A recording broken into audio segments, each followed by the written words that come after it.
Hey everybody, it's Jen. I am back with another exciting guest, you guys. I'm so excited to have Emily here with us today to talk about all of the things. And I never do really good, like this is her professional bio. If you want to find out about Emily and more about what she does, especially after you hear this conversation, you're going to want to get to know her.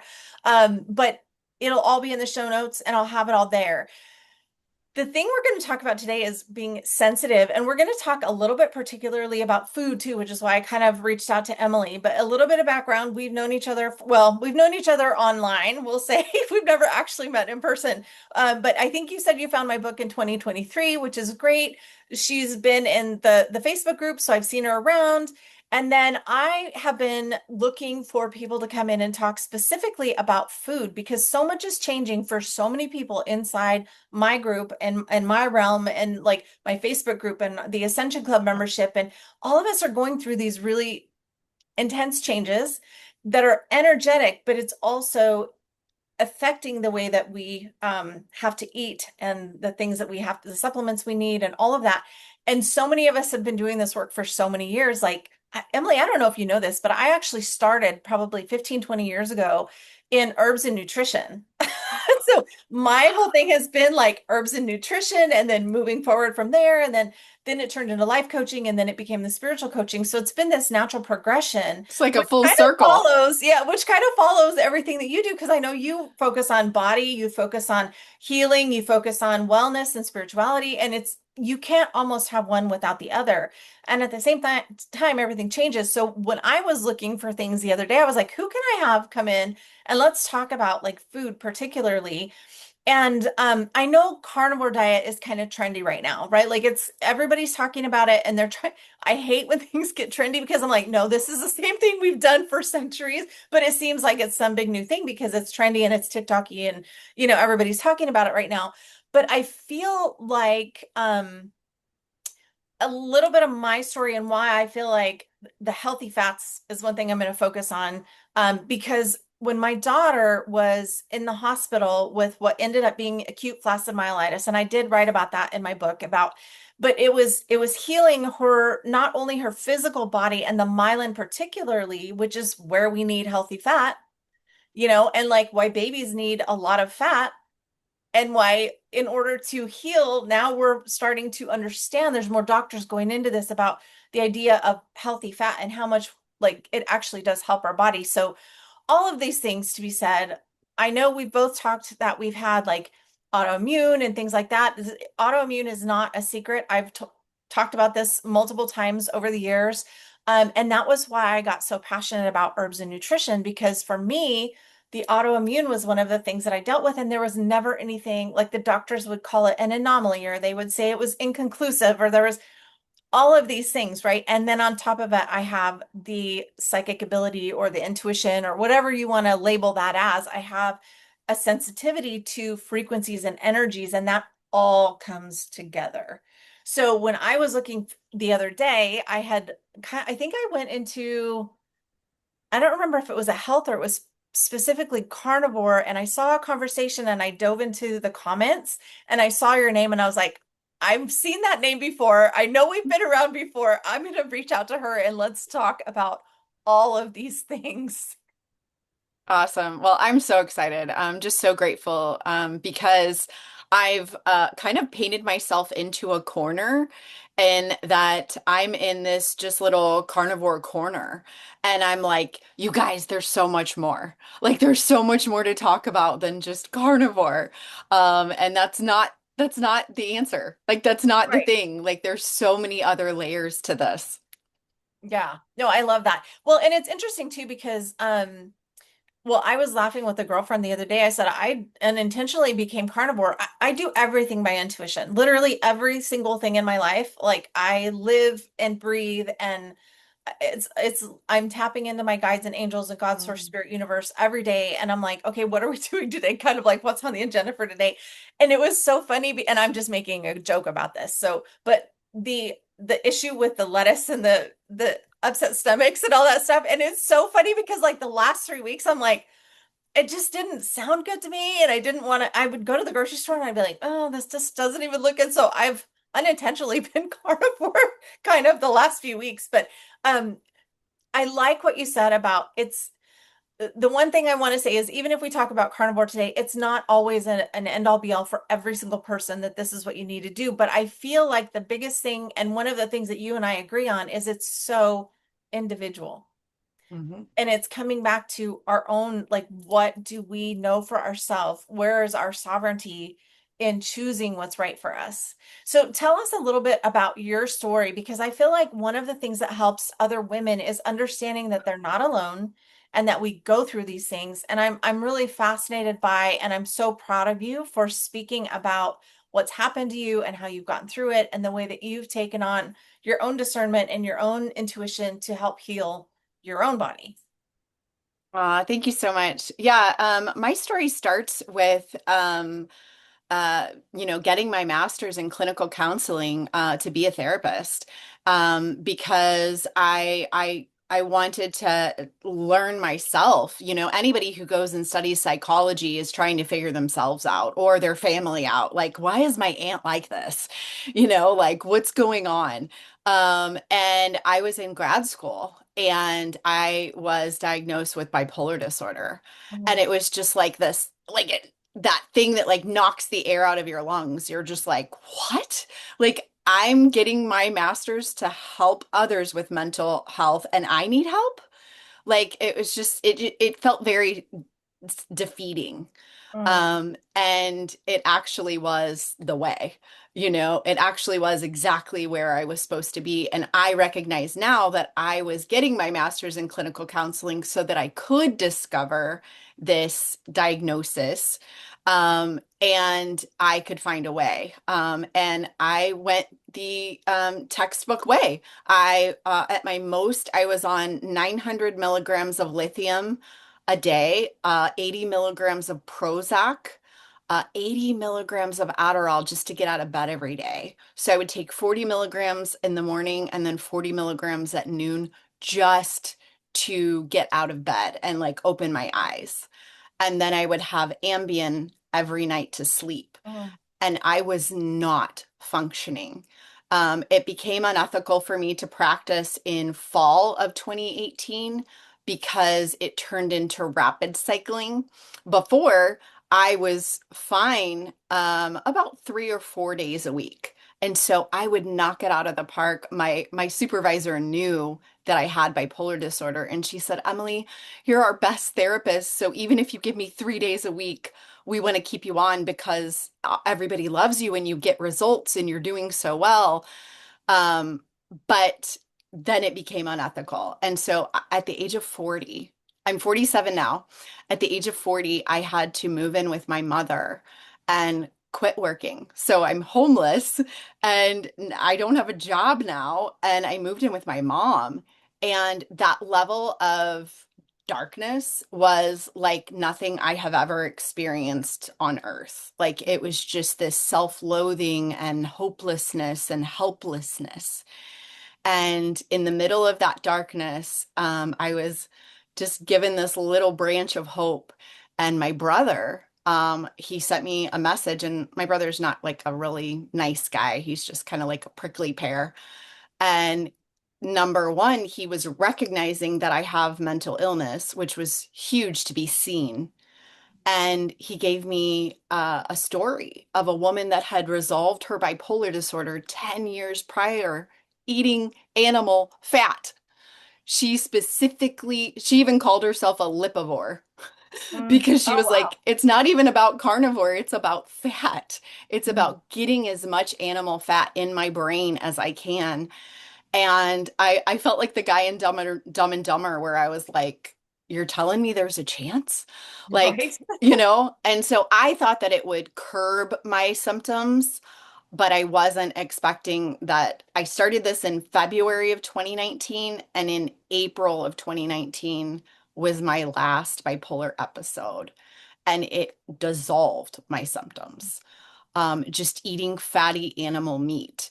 And so then I went back to work in June of 2019 into private practice, and I was so excited to just share this with all of my clients.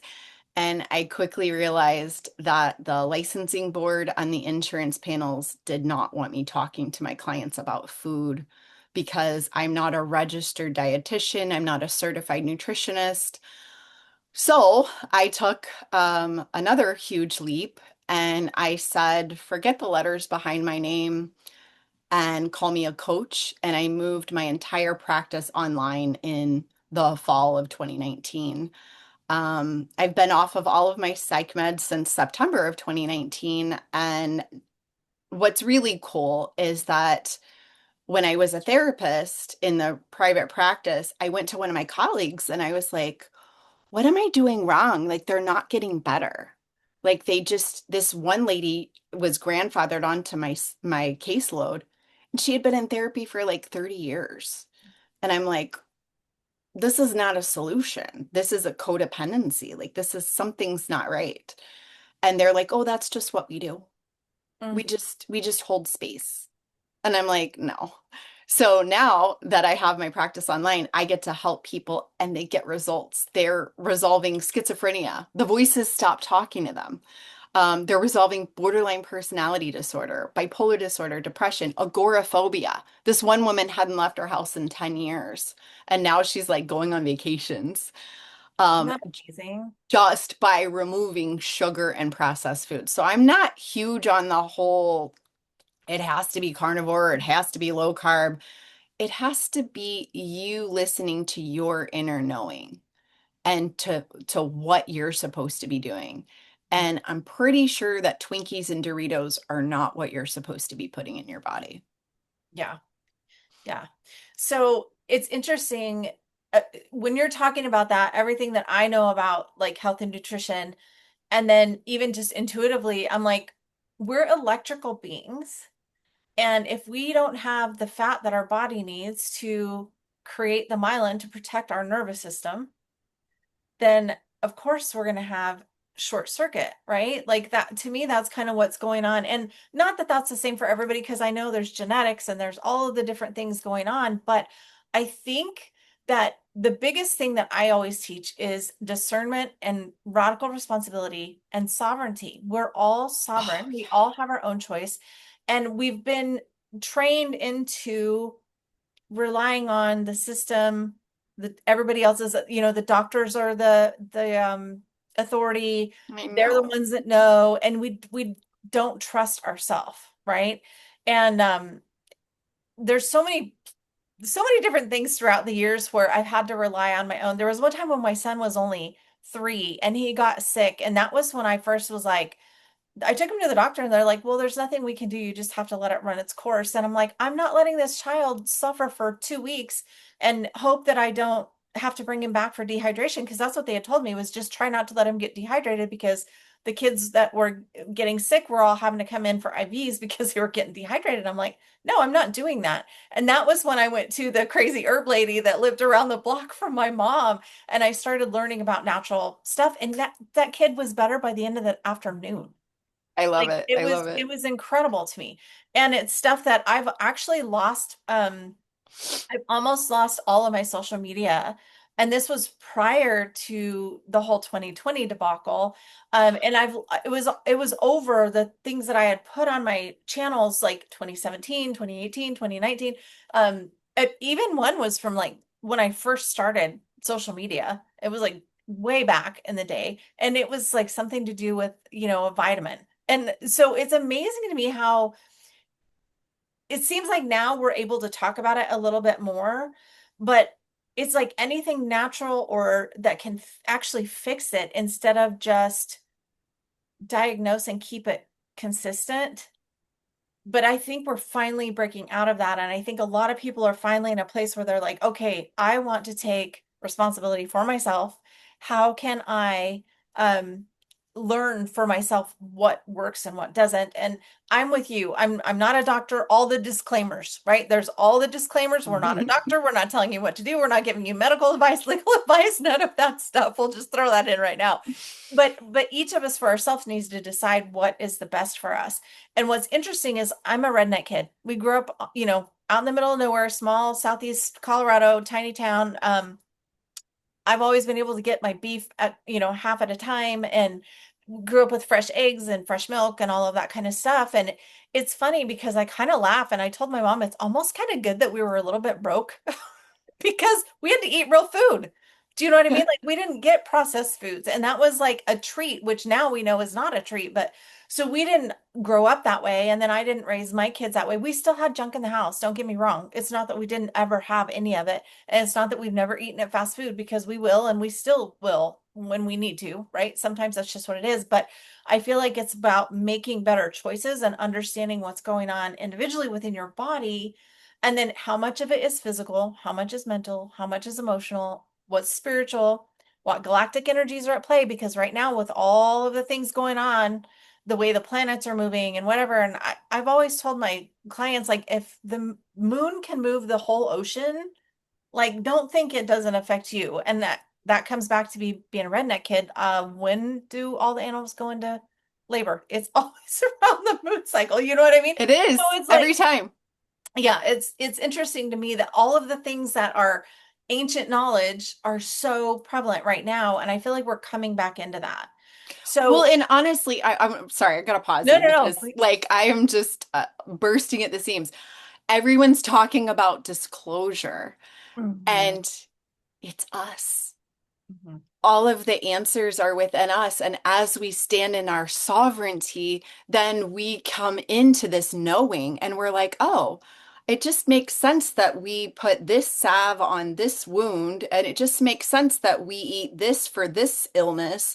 And we think we're grabbing outside of ourselves for for sovereignty, for authority, and it's actually inside of us. Right. And that's the disclosure that's coming online as we center ourselves and we get into our inner knowing.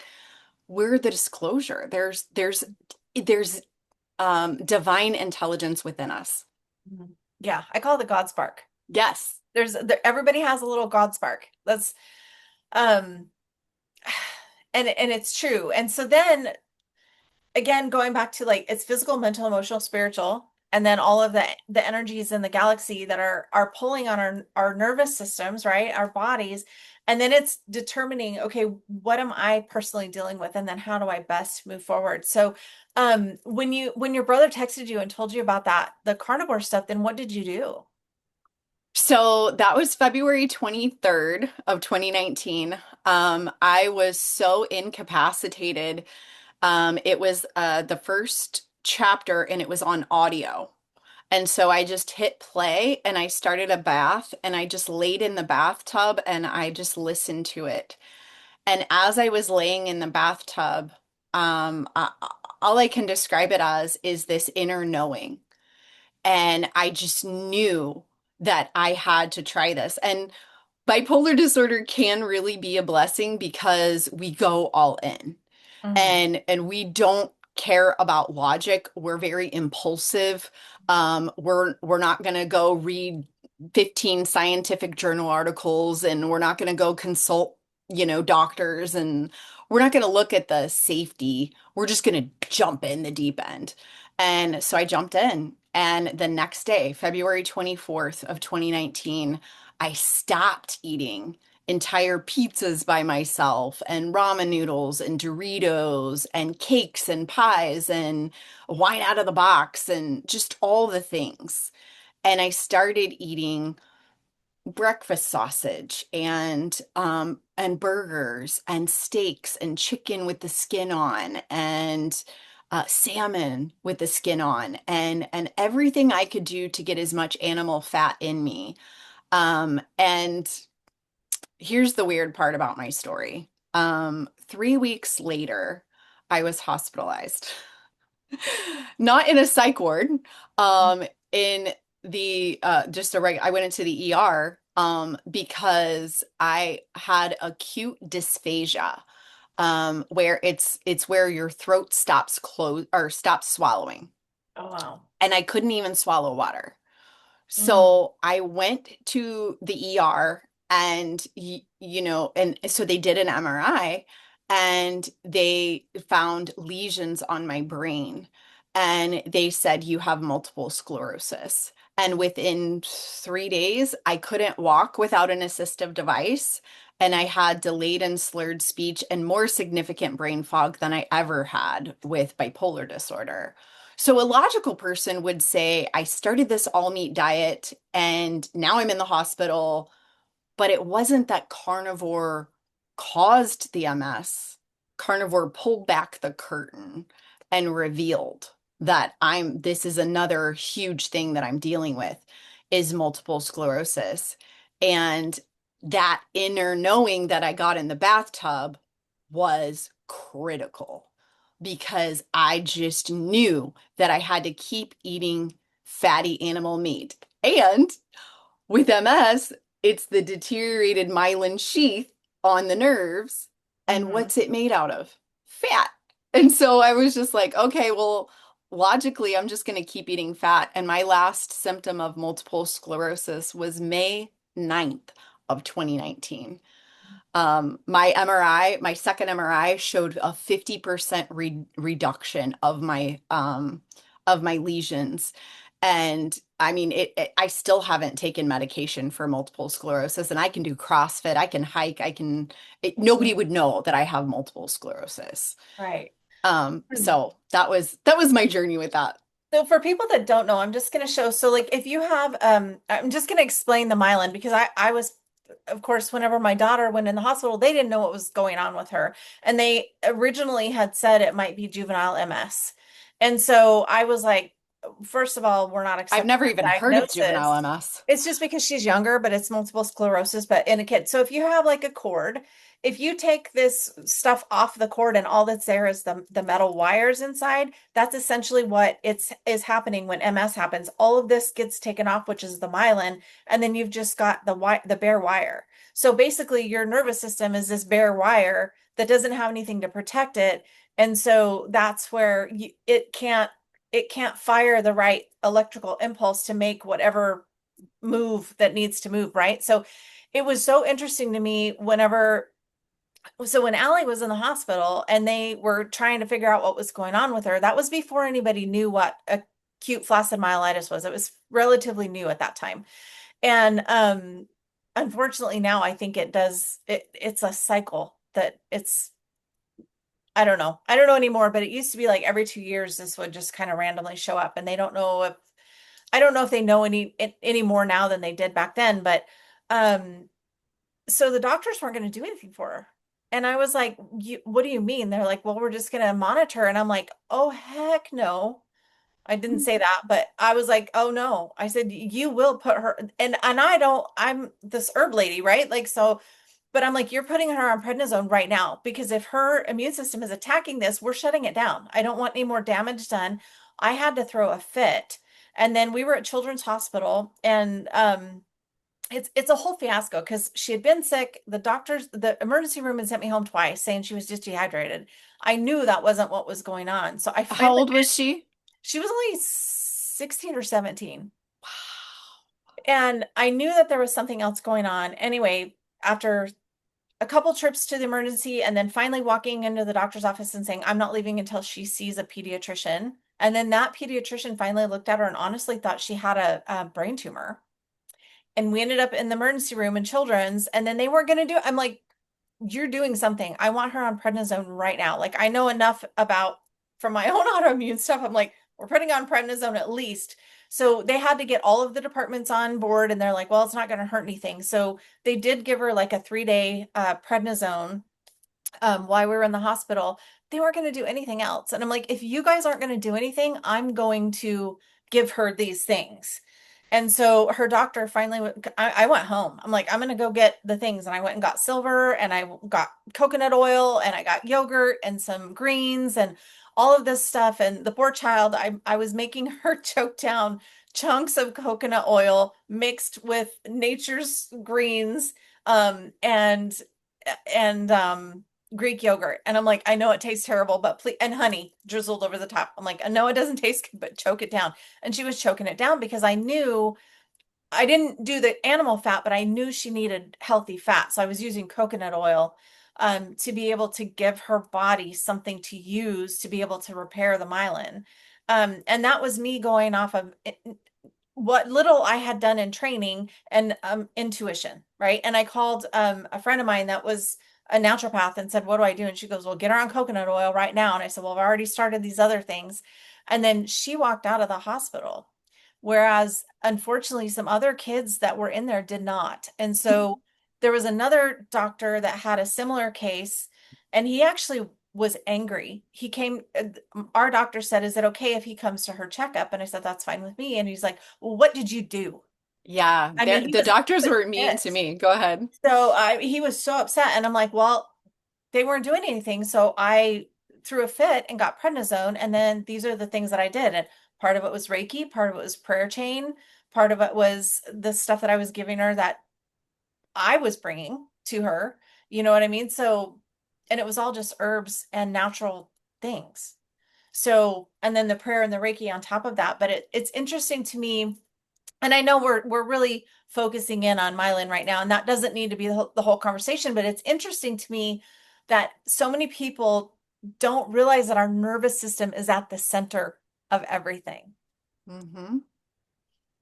Absolutely. And what I discovered and didn't really realize I was walking into was that once I got that calmed, that's whenever I really got into a relationship with the Holy Spirit.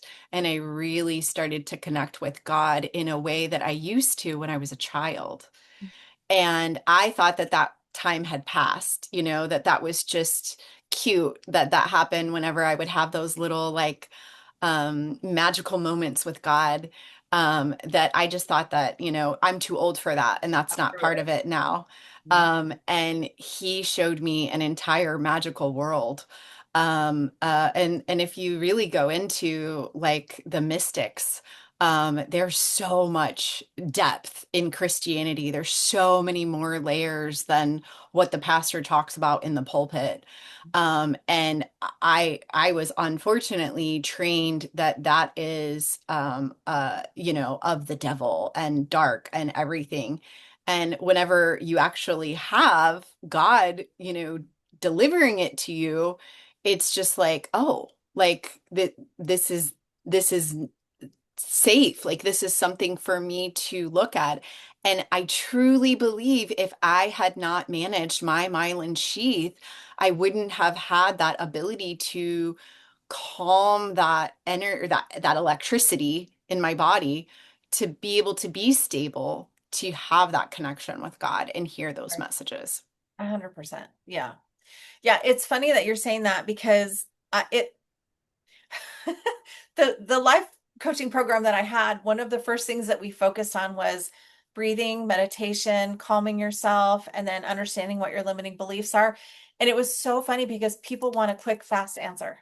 Oh, They so don't want to have much. to do the work themselves. And I'm like, the first thing is if you, most of the women that work with me have some kind of spiritual gift, some kind of psychic gift, healing, these kind of things that they haven't really maybe had a reference for. Now I've kind of been doing this long enough that everybody comes to me because I'm Christian, but that doesn't mean that if you're not, I won't work with you because I feel like intuitive gifts are from God's source spirit. I don't, whatever label you want to use is by, to me it's God, right? So Yeah. for me it's God gives us these things, but we, if you have a heart for good, Hmm. that's what I care about. If you want to help people and do the things, but in order to help others, you have to help yourself first. You Have have to to. have the strong connection with the divine.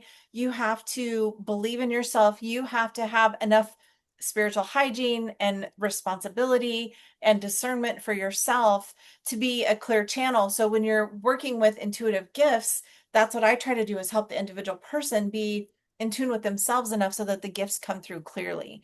And that's one of the first things is, are you breathing? Yeah. Are you taking time to be quiet?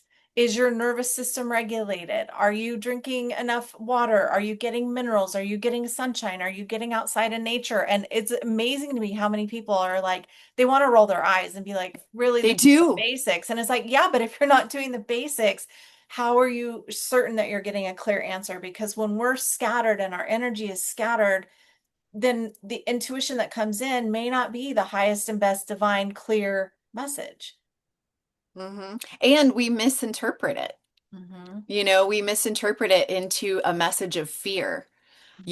I got this message that an accident's going to happen and blah blah blah blah blah and you shouldn't drive down that road and is the message correct? Like, yes, but you're interpreting it in fear. So you need to come from a home base of stability and a baseline of stability and in love, because everything is love. Like, there's just no other, everything is either love or a distortion of love.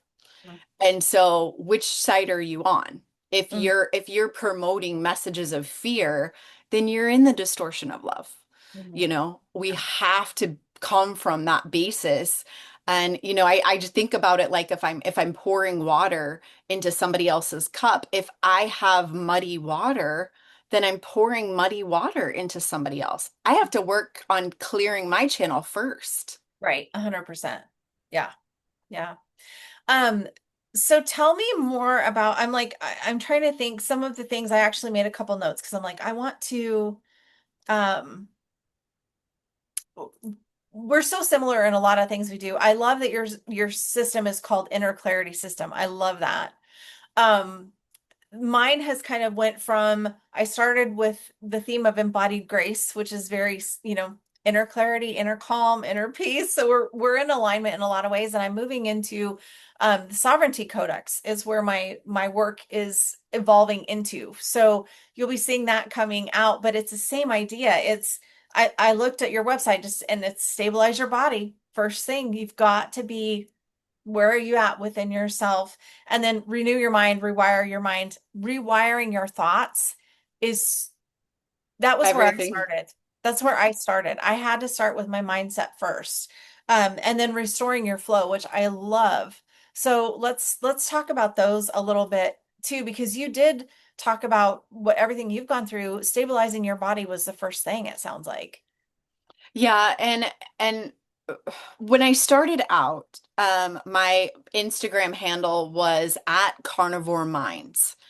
And I started coaching in 2019 and I realized that people just fell into another dogma.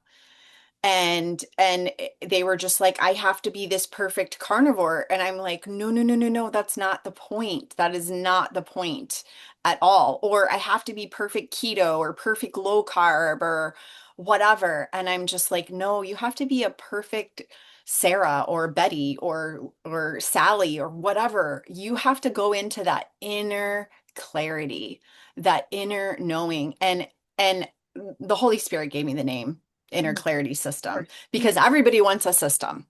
Everybody wants a step one, step two, step three, step four. And so Right. they love the word system. And then there's an inner clarity, Hmm. not an outer confusion. Right. Because if you go listen to what your cousin says and what Dr. So and so says and what this YouTuber says, you're going to hear 50 different messages that are all conflicting Hmm. and you're going to be just as lost as whenever you began. Hmm. But if you can listen to that inner clarity, that inner knowing, you have a wealth of Hmm. knowledge for the rest of your life. And what's really cool is once you learn to, it's kind of like learning a new language. Like once you learn to be fluent in that knowing, then you can apply it to your finances. You can apply it to your relationship with your husband. Like you can apply it to so many other things. So that's what I did with inner clarity system is I got the people and they get so mad at me when they first start working with me and they're like, okay, I want a food plan. Give me a food, tell me what to eat. And I said, okay, you tell me what you're supposed to eat. Hmm. No, I hired you to tell me what I'm supposed to eat. And I'm like, really? So then what are we going to do next month? You're going to be dependent on me for that whenever your health shifts and you have to incorporate more whatever. Hmm. No, I'm teaching you to be your own guru, your own Right. coach, your own professional, because it has nothing to do with me. And Right. the answers aren't in me for you. I just teach people to learn how to connect with their inner knowing. Right. Well, and I think it shifts from time to time too. Like part of it is cyclical and part of it is seasonal. And part of it is, what season are you in your life and what stress are you under and how are you sleeping? And you know what I mean? There's all of these different things when it comes to our physical bodies. I really do feel that our internal spiritual, emotional, mental has a lot more to do with our physical bodies than just the physicality. But I also believe that there are physical things that also affect us, and then that can go backwards. Our physical stuff can affect our mental and emotional and spiritual. So I always talk about all five because you have to have a complete wholeness, and you can't be here in this human experience right now and only be airy fairy, la la, light and love, and never have anything human and physical that's gonna happen because that's not really living, right? Like that's spiritual bypassing, in my opinion. Like you need to be able to embrace all of it, but they're all intricately connected as well. And so it's learning to in that whole idea of wholeness and sovereignty. For me, it comes back to that. So yes, I think there are people that are coaches that can help us find the things that we need or what might work for us best. But I like what you said about not making it dogmatic because I've seen that even in the spiritual realm. Oh my gosh, you can't drink coffee, it'll blow out your chakras. Well, it might for somebody that's sensitive to coffee, but I've always been like, I can drink caffeine and go, it actually helps me sleep sometimes. So I'm Me like, too. Me too. when you're like my husband will laugh when he would be like, you better have a cup of coffee so you can sleep tonight because he'll notice if I'm a little bit more nervous or agitated or if we've had a big day or whatever, he'll be like, go get a coffee and calm yourself down. Do you know what I mean? But and this is terrible, but back in high school it was Dr. Pepper or Pepsi. I could drink either one and go right to sleep. So it depends on the person and how if caffeine affects them, of course they're not going to be able to do that, but if it doesn't affect them, so we have to get back to each individual person, divine sovereignty, and then really choosing what feels right for us.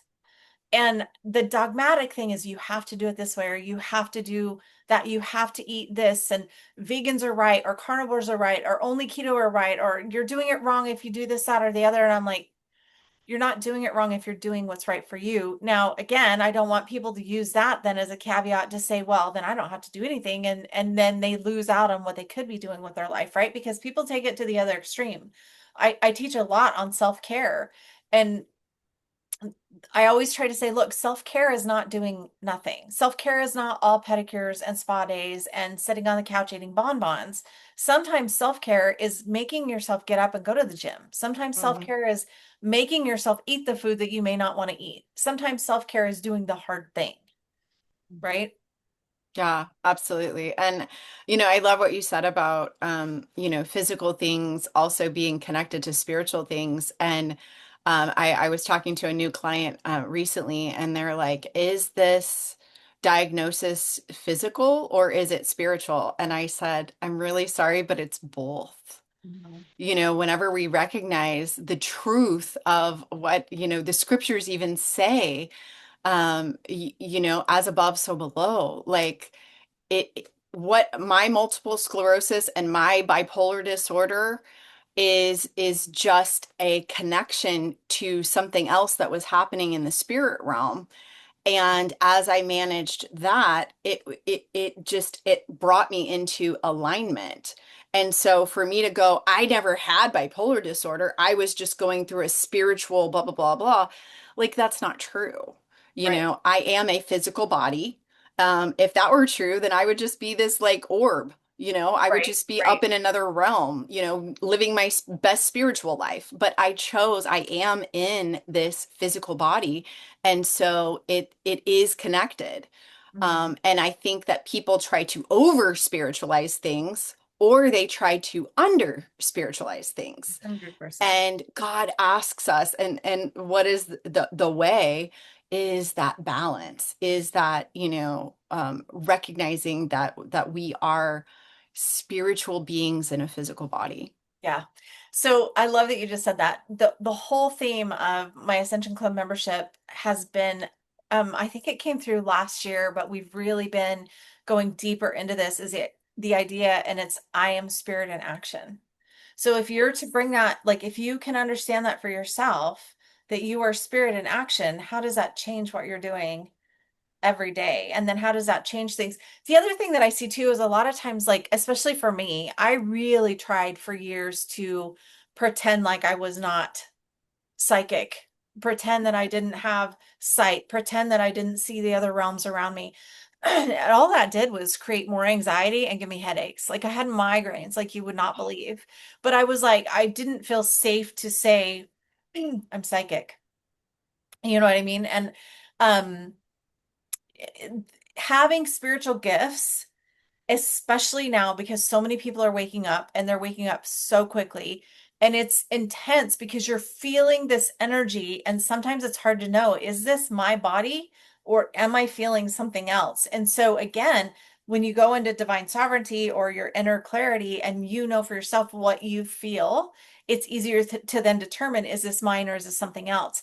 But again, the first step in understanding that and understanding your spiritual gifts and understanding how to use them is coming back to yourself and stabilizing your own energy, taking radical responsibility for yourself, your health, your energy, your height. Like spiritual hygiene to me is understanding that you're calm, you're grounded, your energy is clean and clear, and that you're not either pulling energy for somebody from somebody or somebody's not pulling energy from you. And then even understanding that, you know what, Uranus just moved into Gemini and that's making me feel wonky because that there are people that are that sensitive as well.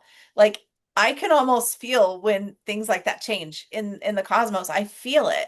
So that's why I always talk about galactic energy too. But so for people that are have a psychic ability or an intuition or some kind of spiritual gift that they're not sure about, that can cause a whole disruption in your system as well. And I know that Absolutely. personally because again, when I was trying to act like I didn't have that, it caused a lot of migraines and anxiety for me. Yeah, absolutely. And unfortunately, the reason that I will never shut up about this is that there are so many people who are diagnosed schizophrenic or crazy or mentally ill. And in traditionally, if we were in a tribe, then that person would have been identified as a child by the elders as a shaman or as a medicine woman, and they would be cultivated and nurtured and kind of separated from the other children and just trained in a different way. And instead our society just shuns them. Puts everybody in a box and you either fit in this box or you fit in that box. Yeah, and there's Yeah. something wrong with you when actually, like, I because I also get people get really mad at me whenever I make posts about my mental illness is my superpower. Mm-hmm. And people are like, oh, how dare you say that? I'm sick of these voices and this has been the most torturous, blah, blah, blah, blah. I'm like, yeah, unmanaged, it is torture. It is darkness. It is scary to hear voices to kill yourself, to hear voices to, be in fear of your neighbor or whatever. But whenever you can manage those, you actually realize, oh, I can run circles around everybody else Right. because you're in that recognition that you are divinely, perfectly made. There is no mistake. There is no defect. And everybody's walking around like, I have this deficiency. And I'm like, no, you're perfect. We just need to figure out how to manage that. Right. Because it's actually a clue. I say all the time, I'm one of the lucky ones. Yeah. Yeah. I'm lucky that I couldn't walk. I'm lucky that I had gained, I was 260 pounds. I'm lucky that I had exacerbated mental illness because I never would have stopped eating sugar and processed food until it became my only option. Like Right. I was going into the psych ward or the nursing home, or I was going to take my life. Right. Those were my That, three options. yeah. And and I chose fatty animal meat. And Mm-hmm. it was the biggest gamble of my life. And it Mm-hmm. turned out to be the what unlocked all of this. Mm-hmm. Well, and I think where people judge that is because so many people have a hard time with self-acceptance. Ooh, yeah. And so when they see somebody else that can accept themselves for everything, and it really triggers people when they're judging themselves as not being good enough or not being worthy or not being this, that, or the other. And they see somebody else who's like, I accept myself, warts and all. Right. And that isn't that the saying? Like I accept myself. And I am with you 100%. I think we're all here on a divine soul mission, soul purpose, whatever, even if that's just to discover more of self-acceptance or self-worthiness or just the experience in and of itself because of the emotions. And I agree. There's certain things that we go through that people want to classify as that's too hard or that's not good or whatever. But what if that is the experience itself? And 9 times out of 10, you wouldn't be where you are, or you wouldn't have the compassion that you have, or you wouldn't love people the way that you do, or there's always something if you choose the sovereignty, the divine alignment, the path of radical responsibility rather than Yeah. victimhood, right? Because you can go both ways. Somebody else could have had the same experience of you and been in a totally different pathway. I'm a victim, life is shit, like yada yada. Or they can say, okay, this is what's happening. What do I do with it? How do I grow from this? What can I learn from it? Yeah, and I think that's where we flip the story on its head. You know, instead of like, I love that part of the scripture where it says, the last shall be first and the first shall be last. And I have felt like not only was I in the pit of mental illness hell, I feel like I dug a basement. You Mhm. know, like I was in the darkest of the dark and just the misery. And whenever I realized that that was my gift, like it was my privilege. I am royalty that I was given the opportunity to be in that. Like I was really honored. I was really honored to be able to give that. And that's why I can't wait until I get these opportunities whenever I get a new client and they're like, I've got this diagnosis and this is wrong. I'm like, wow, you're one of the lucky ones. Like, this is really beautiful. I can't wait to watch this turn because with great power comes great responsibility. And you've been given this illness as a gift. Mhm. And at first they resist and they're mad Of at me. course. Yeah, of course. And then they start to see it. Like, I'll never forget this one guy. He got into like 30 days working with me and he goes, "You tricked me." And I was like, "What?" And he was like, "You said when we get to 45 days that we'll reevaluate what I'm eating and then I can reincorporate a new food." He goes, "I feel so good. I never want to change. This is the best I've ever felt in my whole life." And I was like, "Okay, good. I'm glad I tricked you. Yeah, that's awesome. I didn't mean to." Yeah. Yeah. No, that's awesome. So what would be I'm sitting here going, okay, we need to start finding a place to wrap it up or else we're Sorry. talking all afternoon. I'm like, no, I'm like, we could do this. I get on these interviews and I have to be cognizant of time because I feel like time goes so quickly and I'm like, okay, if we were to tie this whole conversation, you guys, we could literally probably talk for 3 more hours and still not cover everything that we would want to cover. But I think the big thing is what whatever you're going through is on purpose. And that's so hard to hear sometimes when it's not in a fun space. But if you can be like, okay, what is this showing me? Where am I at? What's first? Do you need to like literally sit with yourself, do prayer, meditation, and be like, where do I start? What's first? Because my whole thing is you can create a life you love. You just have to start. right? Yeah. You can create a life you love. We're so stuck in, I'm a victim, life is hard, this is just the way it is. I've got to hustle and grind. I got to go to work and blah, blah, blah, blah, blah, blah, blah, blah, blah. You know what I mean? Like we're so, as humanity, that's just kind of what we're used to. But if you want to change that, you can.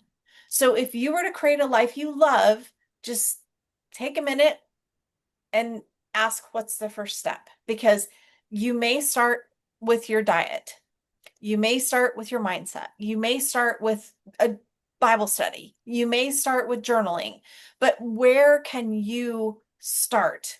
I know we've Hmm. talked about this today. You started physical body. I started mindset. That was where what naturally made the progression for me. The physical body is also tied to it.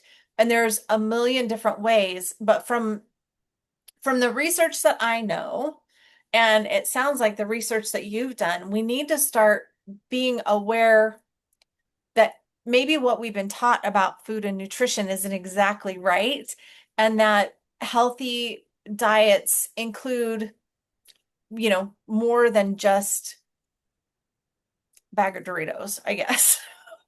Yeah, yeah. Well, and it's interesting because again, people get into this dogma of veganism versus carnivore. And I, of course, had many vegans that came out of the woodworks in 2019, 2020 that attacked me. And sent me horrible videos. They would send me videos of animals being slaughtered, and they're like, "You're a murderer," and all this stuff. And I'm just like, okay, I get you. I hear you. But you can also go into eating animals in a very sovereign, sacred Sacred. way. Hmm. And I ground with my meat. I literally feel my cows. Well, I used to be cows. Another part of my story is I have alpha gal now, and so now it's chickens and birds and fish and eggs. But you know, what I look at is where are your fruits? Like if you are a vegan and you're biting my head off and you are frazzled and you're overwhelmed and you're like, honey, maybe you might need some coconut oil. Hmm. Maybe you might need some more avocados. Like, I'm not trying to get you carnivore. I'm trying to say, like, let's just look at what's going on. Like, do you feel good in your own skin? If you don't, then maybe look at some things that you can just do to shift. You know what's funny, and I don't mean to, I'm not trying to make light of anything, and I don't want to pick one side or the other. I think we all need to decide for ourselves what's Yeah, right. But chopping down a plant is the same thing. They have I life force know. too. I'm The like, they the have life trees, force too. the trees and So plants talk to me. Like I know that they are sentient. yeah. Yeah, I I know actually they are. have they are. I have physical picture proof of a plant that was, and I wish I knew the name of plants. I don't know the name of all the plants, but this was a plant that had um I don't think it was a I don't think it was a lily. I can't remember. Anyway, the leaves grew in a point, naturally in a point. And I was doing a specific meditation for 30 days on the frequency of love. And so I was literally just in a prayer and meditation and just focusing on love, bringing love in, having Jesus and the angels around me, just focusing on love, focusing on love. Imagine light just pouring through my whole house and everything. My plant changed into hearts. I have picture proof of this. I'll try to remember to actually upload this if I can remember to put it in, but if not, look on my social media and I'll put it up now. But it started growing hearts on the plants. That's And amazing. so like it's all energy, right? And the same thing, we grew up, I was a farm kid, but I loved our animals, right? Even though I knew eventually it would be bacon. You know what I mean? Like it's again, it's that part of life. And I feel like there's an ancient wisdom that it sounds so cliche, but if we can get back to understanding that everything in this experience is sacred, Yes, I think that's the big everything. thing. And then trusting yourself for what your body needs. So if you're a vegan and you're all of a sudden thinking that you need to eat meat, find somebody to support you with that. Let go of the dogma. Start understanding it's what is it for you? I don't know anybody that's gone the opposite way, but if you're eating a lot of meat and it's not working for you, then do the same thing. But I really would say look at the natural physical body and what works the best for you, and then trust that moving forward. Well, and I will say this, that I think just like, it never works to go from one extreme to the other. Usually the extremes are really usually not exactly where we should be. Like I had this one client who we found out through intuition that we used muscle testing, that she responded best to having I think it was like 1/4 of a cup of white rice every 3 days, Mhm. and it just balanced her out, and she just was her best self, and she was in that dogmatic. She was like, but I'm not carnivore, and I'm like, oh, carnivore is not a badge of It's honor, not or meant to be a religion. no. It's not meant to be so dogmatic. And we do, as humans, we tend to do that. It's like you follow all these rules or you're not doing it right. How about if we just start focusing on what works for us and trusting what works for us? And then again, trusting even within the seasons, right? Like Oh yeah, what seasons are feels so right for you. important. Yeah. Yeah. And just trusting intuitively what you need and what your body needs. And And phases, I mean, girl, we're in July of 2026, and there's some randomness going on. And I am open, if I really feel that I'm supposed to eat a different food, then there's a reason why I'm supposed to eat a different food. And I really think it's important for us to be open and aware. Mhm. And stop judging. I Yeah. think that's something I talk about all the time is being in a state of non-judgment. Let everybody do, what works for them the best. And I feel like that's also part of our spiritual path is awakening to the idea that we're all individual, even though we're all connected, right? We're all individual. We're all here for our own purpose and our own awakening and our own exploration and our own self-discovery. Well, And oh, go ahead. no, and letting life become a little bit more magical again. Oh, yeah, absolutely. And the greatest gift I ever gave myself was when I stopped being judgmental of others, because I realized if I'm not judging other people, I'm not judging myself.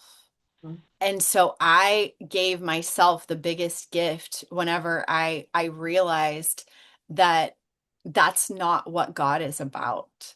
Mhm. It's not about judgment, it's about love. And it's Mhm. about navigating with wisdom. There's a Mhm. big difference whenever you have that divine wisdom, to navigate you on that path. It's never in judgment. Right, Never.